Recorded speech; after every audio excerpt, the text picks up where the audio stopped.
आपको लगता होगा कि प्रोस्टेट की प्रॉब्लम सिर्फ एज के साथ ही आती है, लेकिन क्या आपको पता है कुछ कॉमन फूड्स जो आपके रोज के खाने का हिस्सा हो सकते हैं, उससे भी प्रोस्टेट की प्रॉब्लम बढ़ सकती है। जी हाँ, कुछ ऐसे हेल्दी लगने वाले फूड्स हैं जिससे कि प्रोस्टेट की प्रॉब्लम और बिगड़ जाती है, साथ ही साथ वो यूरिनरी डिस्कम्फर्ट को भी बढ़ा देता है। नमस्कार, मेरा नाम है डॉक्टर सार्थक और आज मैं बात करने वाला हूँ कुछ ऐसे फूड्स के बारे में जो आपको डेफिनेटली अवॉइड करना चाहिए अगर आप अपने प्रोस्टेट हेल्थ को इम्प्रूव करना चाहते हैं। लेकिन शुरू करने से पहले अगर आपने अभी तक हमारे चैनल को सब्सक्राइब नहीं किया तो इसे सब्सक्राइब जरूर करें और ऐसे ही हेल्थ रिलेटेड वीडियोस के लिए बेल आइकन पर क्लिक करना ना भूलें।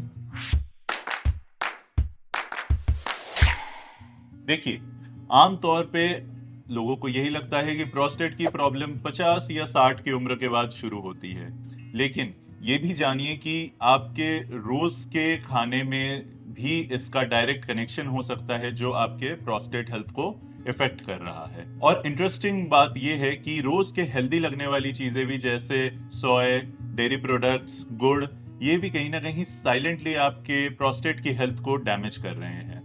तो जानने के लिए बने रहिए इस वीडियो के एंड तक कि आखिर क्या किया जा सकता है अपने प्रोस्टेट हेल्थ को इम्प्रूव करने के लिए। तो चलिए सबसे पहले समझते हैं कि प्रोस्टेट होता क्या है और इसका फंक्शन क्या है। प्रोस्टेट एक छोटा सा ग्लैंड है जो मेल्स में ही पाया जाता है और ये ब्लैडर के नीचे और यूरेथ्रा के चारों तरफ सिचुएटेड होता है। तो इसका मेन फंक्शन होता है एक तरह का फ्लूइड पदार्थ बनाना जो कि सीमेन में ऐड होता है स्पर्म के नरिशमेंट के लिए ताकि वो अच्छे से मूवमेंट कर सके।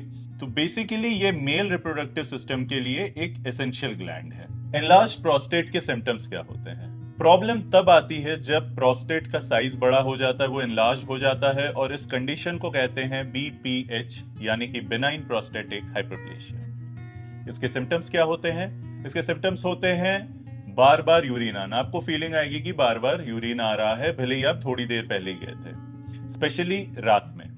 इसी के साथ जो यूरिन की स्ट्रीम होती है वो काफी वीक होती है और रुक रुक के यूरिन आता है। इसी के साथ ब्लैडर हमेशा से पूरी तरह एम्प्टी नहीं होता और काफी समय अर्जेंसी एंड डिस्कम्फर्ट बनी रहती है। तो चलिए अब जानते हैं कि कौन से ऐसे फूड प्रोडक्ट्स है जो हमें अवॉइड करना चाहिए।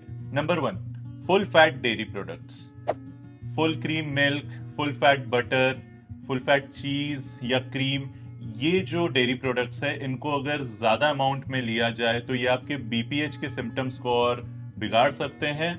और रिसर्च से पाया गया है कि एक्सेस अमाउंट में जो सैचुरेटेड फैट्स जब हम लेते हैं वो आपके इन्फ्लेमेशन को और बढ़ा सकते हैं। नंबर 2, हाई शुगर प्रोडक्ट्स या एक्सेसिव स्वीट प्रोडक्ट्स, इनको भी अवॉइड करना चाहिए, चाहे मिठाई हो, चॉकलेट, केक, पेस्ट्री, चाहे वो नेचुरली स्वीटेंड हो या फिर प्रोसेस्ड शुगर हो, वो आपके इन्फ्लेमेशन को ट्रिगर करता है और जो इरिटेशन और डिस्कम्फर्ट के सिम्टम्स है उनको भी और बिगाड़ता है। Number 3, red and processed meats, sausages, bacon, salami, mutton curry, ये सारी चीजें कहीं ना कहीं सैचुरेटेड फैट का पार्ट होती हैं और ये भी आपके BPH के इन्फ्लेमेशन को और बढ़ाती है, डिस्कम्फर्ट कॉज करती है। Number 4, caffeine and alcohol.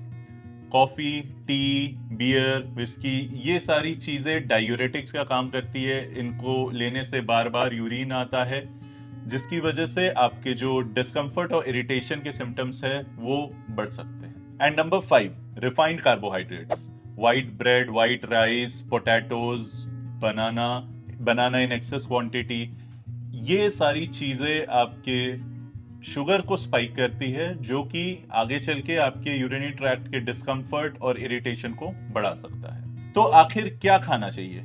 इसके लिए हम ऐसी चीजें ले सकते हैं जो कि हमारे प्रोस्टेट को नेचुरली प्रोटेक्ट करे, जैसे कि supportive nutrient rich food products जो कि विटामिन D3 में रिच हो, जिंक रिच फूड प्रोडक्ट्स या फिर कुछ आयुर्वेदिक हर्ब्स जैसे कि वरुणा। इन चीजों के सेवन से हम नेचुरली अपने प्रोस्टेट की हेल्थ को प्रोटेक्ट कर सकते हैं। तो चलिए अब बात करते हैं कुछ कॉमन सवालों के जो प्रोस्टेट के अराउंड हमसे पूछे जाते हैं। नंबर 1, क्या टोमेटोज और लाइकोपिन रिच फूड लेने से हम अपने प्रोस्टेट को प्रोटेक्ट कर सकते हैं? तो अभी तक ऐसी कोई स्ट्रॉन्ग रिसर्च या स्टडी नहीं हुई है जो ये बताती हो कि हम टोमेटोज या लाइकोपिन रिच फूड लेने से प्रोस्टेट या प्रोस्टेटिक कैंसर को प्रोटेक्ट कर सकते हैं। नंबर 2, क्या सोया हमेशा ही प्रोस्टेट के लिए प्रॉब्लमेटिक है? तो मॉडरेट अमाउंट में सोया आप ले सकते हैं, वो प्रोस्टेट के लिए प्रॉब्लमेटिक नहीं है, लेकिन एक्सेसिव अमाउंट में फाइटोएस्ट्रोजेंस जो कि सोया में पाए जाते हैं वो लेने से डेफिनेटली प्रोस्टेटिक हेल्थ को हार्म पहुंचता है। नंबर 3, क्या फिश ऑयल या ओमेगा 3 प्रोस्टेट कैंसर के रिस्क को बढ़ाते हैं? तो इसमें अभी भी मिक्स्ड रिसर्च अवेलेबल है और कुछ स्टडीज ने शो किया है कि high level of DHA aggressive prostate cancer से कहीं ना कहीं लिंक्ड है, लेकिन मॉडरेट अमाउंट में, मॉडरेट डोजेस में ओमेगा 3 लेना बिल्कुल सेफ है। नंबर 4, क्या एनलार्ज प्रोस्टेट का मतलब प्रोस्टेट कैंसर है?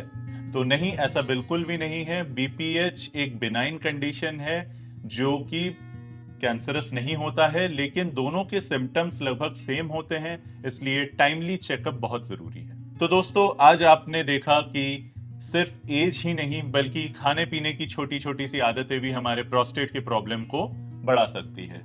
इसलिए high fat dairy, extra sugar, refined carbohydrates या फिर प्रोसेस्ड मीट, इन चीज़ों को लिमिट कीजिए अपने खाने में और नेचुरली अपने प्रोस्टेट के हेल्थ को प्रोटेक्ट कीजिए, ताकि ये जो इनके सिम्टम्स है इससे आपको रिलीफ मिल सके।